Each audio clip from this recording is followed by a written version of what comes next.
Hello friends, आज मैं आपके सामने एक नया टॉपिक लेकर आया हूँ एट्रीब्यूशन के ऊपर, थ्योरी ऑफ एट्रीब्यूशन के ऊपर। ठीक है, तो थ्योरी ऑफ एट्रीब्यूशन को जानने से पहले हमें एट्रीब्यूशन के बारे में पता होना चाहिए। ठीक है, तो ये एट्रीब्यूशन होता क्या है? It is a process by which individuals explain the causes of behaviour and event.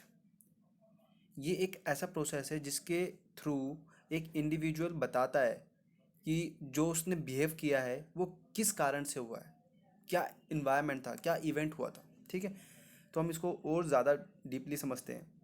ये रहा थ्योरी ऑफ एट्रीब्यूशन पूरा। ठीक है, इसको दिया था वैनर ने, WEINER, वैनर।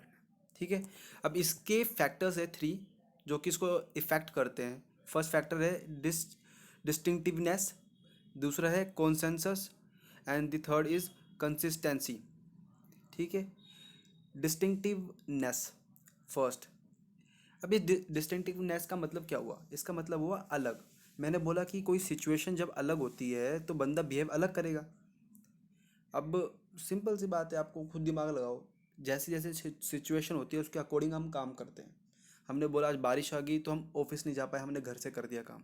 ठीक है, बहुत ज़्यादा तेज़ बारिश आ गई, कोविड है, हम घर से कर रहे हैं। नहीं तो हम क्या करते हैं, हम ऑफिस जाते ना, कोई कारण है ना। हम घर से क्यों कर रहे हैं काम? क्योंकि बाहर बारिश आ रही है या क्योंकि बाहर कोविड हो गया, इसके कारण। ठीक है, तो यही होता है, इनके सिचुएशन के अकॉर्डिंग इनका बिहेवियर भी चेंज होता रहता है। जैसे कि इसमें मैंने एक एग्जांपल लिया है। अगर एम्प्लॉय लेट आता है तो उसके बारे में कंप्लेंट भी मिलती है।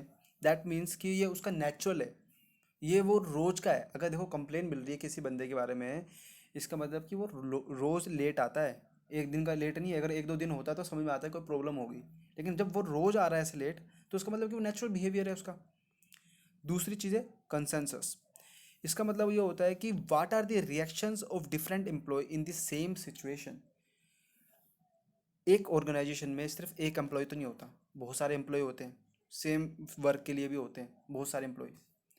अगर मैं बोल रहा हूँ, हम न्यू दिल्ली की बात करते हैं, कोई किसी कोने में या किसी जगह पे, जैसे हम बोल सकते हैं द्वारका में बोल सकते हैं, कहीं भी बोल सकते हैं, उधर से 5 बंदे जाते हैं एक ऑर्गेनाइजेशन में। लेकिन उनमें से एक बंदा लेट आता है, बाकी सारे टाइम पे पहुंचते हैं। वो ये कह रहा है कि सर ऐसे कीचड़ था वो रास्ते में, वो बारिश ज़्यादा हो रही थी। अरे तो एक चीज़ क्या है कि उन बंदों के वो बंदे कैसे जल्दी आ गए?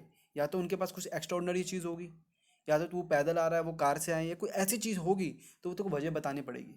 इसका कहने का मतलब है कि सेम सिचुएशन के अंदर अलग अलग एम्प्लॉयज़ का क्या रिएक्शन होता है, क्या काम करते हैं, वो क्या एक्शन लेते हैं। 4 बंदे तो जल्दी आ गए टाइम पे, लेकिन एक बंदा बहाने लगा रहा है कि ऐसा हो गया था, ऐसा हो गया। तो इसका मतलब क्या, उसी में कुछ खोट है।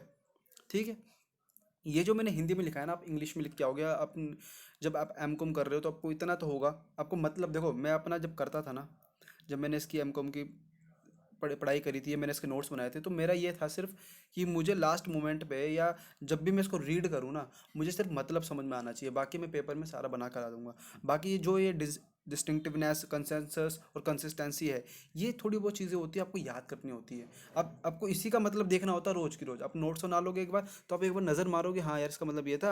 आप पेपर में बना कर आ जाओगे बिना किसी प्रॉब्लम के।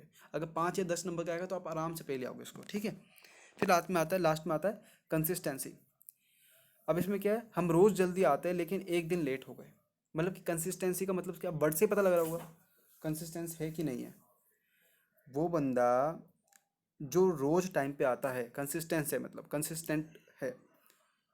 लेकिन वो एक दिन लेट नहीं आया, एक दिन लेट आ गया, इसका मतलब क्या हुआ, उसने अपना रिकॉर्ड ब्रेक कर दिया। वो उसको कोई वजह होगी इसलिए वो लेट आया है, नहीं तो वो रोज़ जल्दी आता है ना टाइम पे।